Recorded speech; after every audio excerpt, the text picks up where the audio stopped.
Hola a todos, ¿cómo están?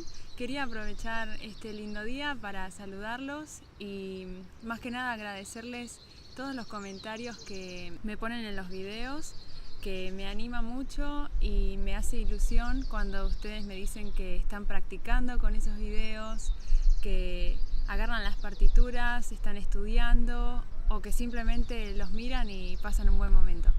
También quería decirles que tengo muchas ideas para el canal, que voy a seguir grabando tutoriales y tengo anotados algunas de las ideas que ustedes ya me dieron. Si tienen más ideas y ganas de que grabe algún tutorial en especial, por favor déjenmelo en los comentarios o escríbanme un mail o escríbanme por Facebook, por cualquier lado yo voy a estar recibiendo y anotando para grabar próximos tutoriales.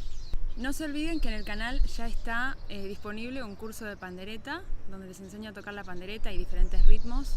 También está el curso de digitación y ornamentación que les va a ayudar a ustedes a poder tocar con más prolijidad y poder darles su propio toque personal a cada canción que estén tocando. No se olviden también de visitar el blog, donde pueden ver otras cosas además de los videos, como por ejemplo los manuales de afinación de la gaita y manipulación de la payeta, donde puse varios manuales que tenía yo en casa y quería compartirlos con ustedes. Una de las suscriptoras desde Francia me mandó también un manual muy bueno para compartírselos a ustedes, así que también está ahí disponible, todo gratis. Bueno, eso es todo, no se olviden de suscribirse al canal, así nos vemos en próximos videos y visitar mis redes sociales. Chao.